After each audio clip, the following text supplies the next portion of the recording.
지난 시간에 이어서 오늘은 4단원 운동량 보존 법칙입니다. 이번 시간에는 물체의 1차원 충돌에서 충돌 전의 운동량 보존을 이용하여 속력의 변화량을 정량적으로 예측할 수 있다. 그럼 지난 시간에 했던 거 잠깐 복습해 보면 1법칙 운동의 1법칙, 2법칙, 3법칙이 있었죠? 그래서 1법칙은 뭐였나요? 관성의 법칙. 2법칙은 가속도의 법칙. 3법칙은 작용, 반작용의 법칙. 그래서 각각의 법칙이, 운동 법칙이 물체가 운동할 때 어떻게 적용되는지 확인해 봤습니다. 그래서 물체를 밀 때 and, 물체를 당길 때, 그리고 물체를 절벽에서 떨어질 때, 밀려갈 때 and, 도르래 양쪽에서 내려올 때. 그래서 그때 관성, 그리고 가속도, 그리고 작용, 반작용을 다 알아봤죠. 그래서 운동의 법칙을 했으면 오늘은 이제 그 운동, 힘을 가하게 되면 물체는 속도가 변합니다. 그렇죠? 그러면 그 물체의 속도가 변할 때, 속도가 변하는 양, 그래서 변했을 때, 그러면 그 물체의 경우는 질량 있는 물체가 움직이겠죠? 그래서 오늘은 지금까지 했던 중학교 때까지 봤던 개념은 아니고요. 새로운 개념인 운동량이라는 개념을 할 거예요. 정의를 따지면 운동량이라는 건 뭐냐면 운동의 정도를 나타내는 물리량입니다. 그래서 운동한다는 물체, 어떤 물체가 있다 그러면 당연히 질량도 있겠죠. 그래서 질량. 그래서 운동이니까 시간에 따라 위치가 변해야 돼. 그래서 속도. 그래서 정의를 어떻게 하면 이걸 운동량이라고 합니다. 운동량은 질량 곱하기 속도입니다. 그래서 이걸 약자로 나타내면 운동량 P는 질량 M, 속도 약자 뭐였죠? V. 근데 속도의 경우는 이게 벡터죠. 방향이 있습니다. 그러다 보니까 운동량도 이렇게 방향이 있습니다. 그래서 정의는 간단해요. 운동량이란 운동의 정도를 나타내는 물리량이다. 이렇게 해주면 간단한데, 요 운동량이라는 거, 다시 말하면 어떤 질량을 가진 물체가 속도를 가지고 있어요. 속도를 가지고 얘가 그대로 가지고 있다고, 그대로 운동한다고 하면 그냥 관성의 법칙이겠죠. 그래서 관성의 법칙이라고 하면 정지하고 있던 물체가 그대로 정지하려는 성질이 있다. 또 운동하던 물체가 운동하고 있는 상태를 유지하려는 성질이 있습니다. 그런데 이걸 이제 외부에서 변화 요인을 주려고 그래요. 그래서 어떤 물체가 운동량을 가지고 있습니다. 그런데 이 물체를 변화시키려고 그래요.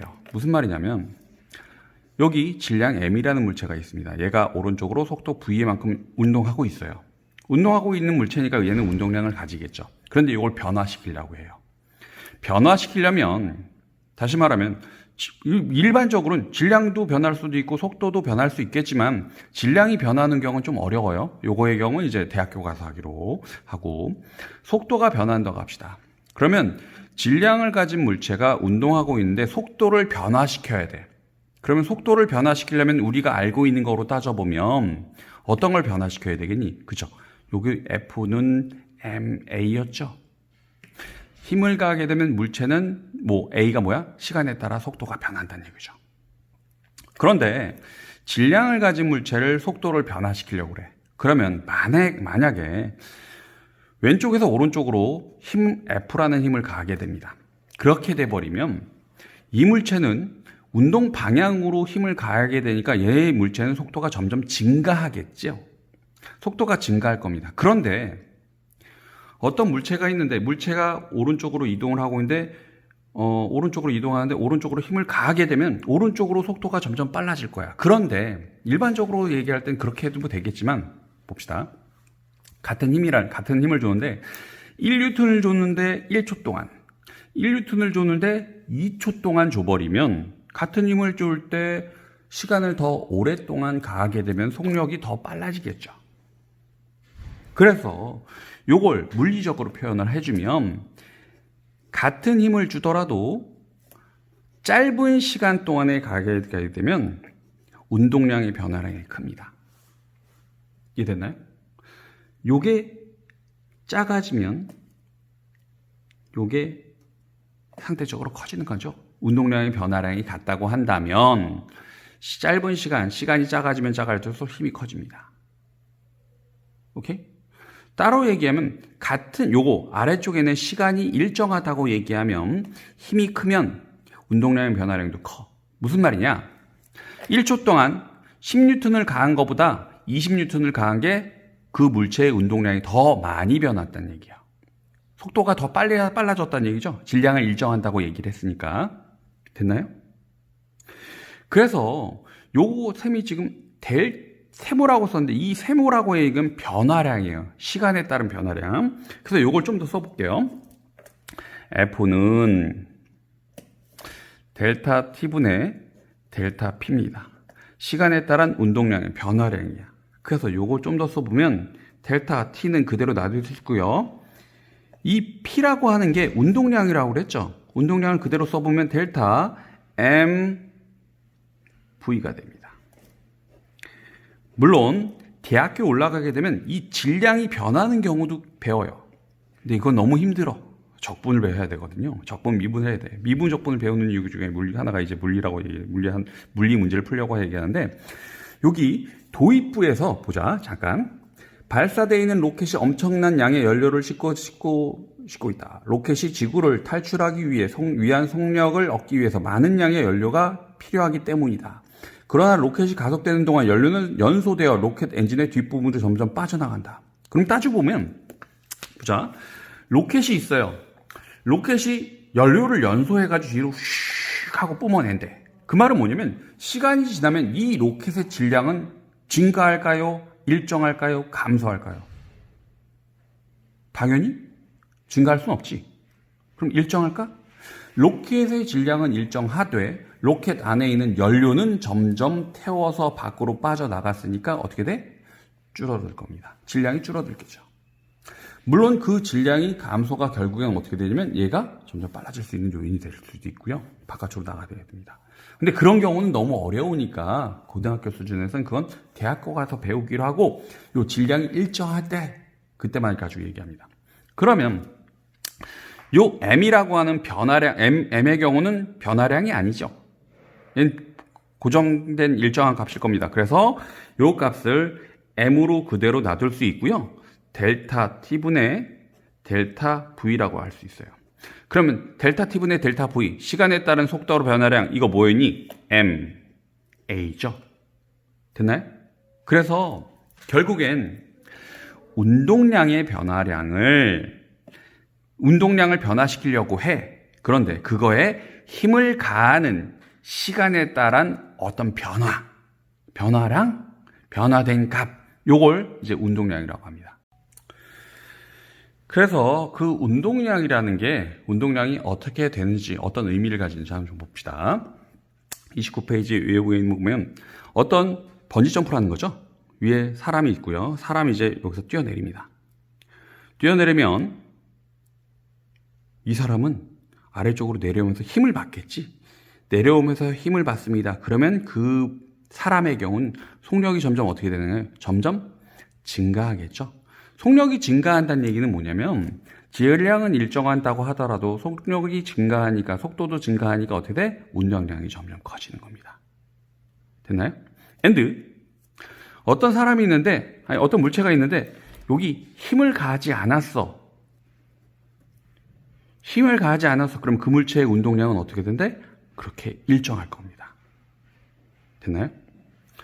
그래서 아래쪽에 이제 29페이지 아래쪽에 보면 서로 결합하라는 우주선이 있습니다. 여기 이거 뭐 우주 정거장에 있을 수도 있고요. 뭐 우주 스페이스도 두 물체가 이제 결합하려고 해. 그러면 요 물체 우주선도 얘가 가져가고 있는 속력이 있을 테고요. 이 물체도 가져가고 있는 속력이 있을 거야. 그랬을 때 얘가 날아가다가 지금 여기 있는 우주선의 경우는 분명히 속도 v로 날아갈 테고요. 그 다음에 옆에 있는 것도 이제 속력이 v-라고 합시다. 날아가고 있을 거예요. 그러면 그거의 질량도 있을 테고요. 그거의 질량도 있을 거예요. 그러면 요게 날아가다가 결국엔 부딪히겠죠. 결합해야 되니까 부딪힐 거야. 부딪히고 나면 이 물체가 이 두 개의 우주선이 멈출 수도 있을 테고요. 그리고 또 운동한 상태를 그대로 유지하거나 아니면 속도가 변할 수도 있을 거야. 그랬을 때 어떻게 되는지 보자는 거죠. 보자.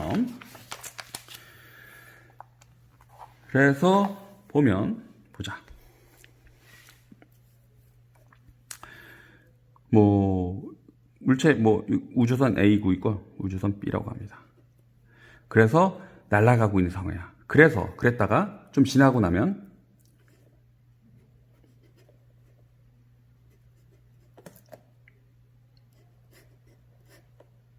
이렇게 해서 이제 결합되겠지.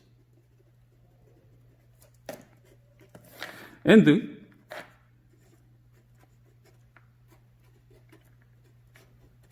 이게 새로운 속도 V로 새로운 속도니까 라지 V라고 합시다. 라지 V로 이제 날아갈 거예요.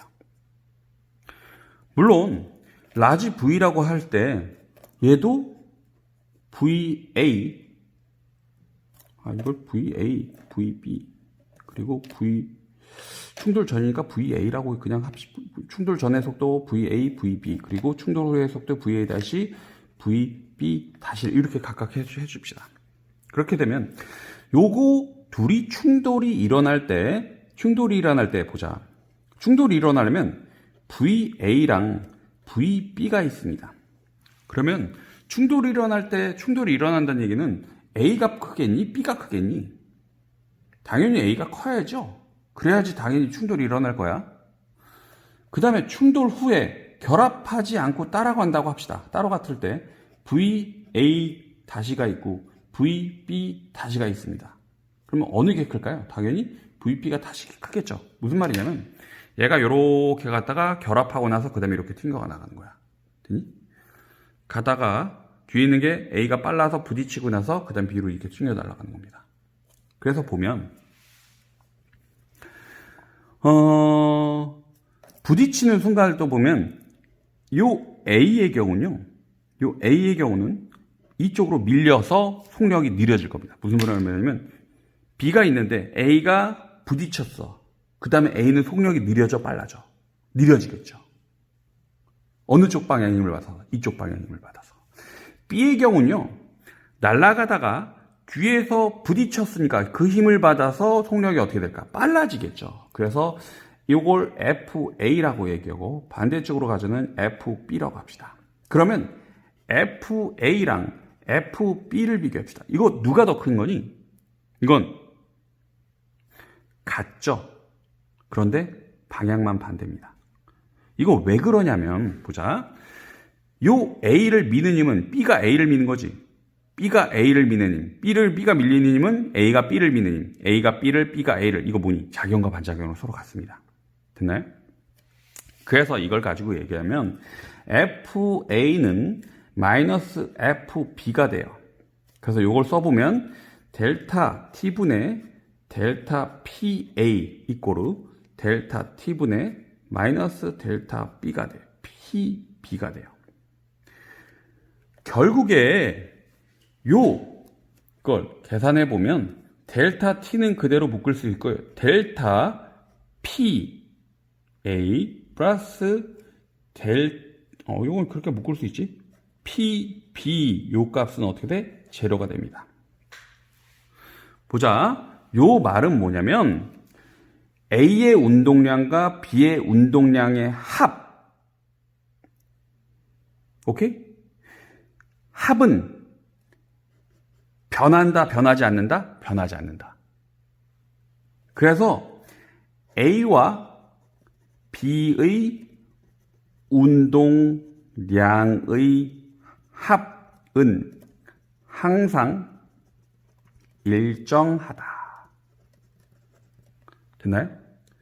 그래서 운동량의 합은 충돌 전이나 충돌 후가 어떻다? 항상 같습니다. 그래서 이걸 공식으로 써보면 각각 써 있으니까 A의 운동량은 M, VA, B의 운동량은 M, VB. 요 합은 충돌 후에도 운동량이니까 M, VA 다시 플러스 라지 M, VB 다시와 같습니다. 오케이? 그래서 충돌 전의 운동량의 합은 충돌 후의 운동량의 합과 항상 같습니다. 그래서 봅시다. 보면 왼쪽에 있는 거 문제를 한번 잠깐 보면요. 자, 요거 자동차가 있는데요. 여기 1kg이고 그 다음에 B가 1.5kg이에요.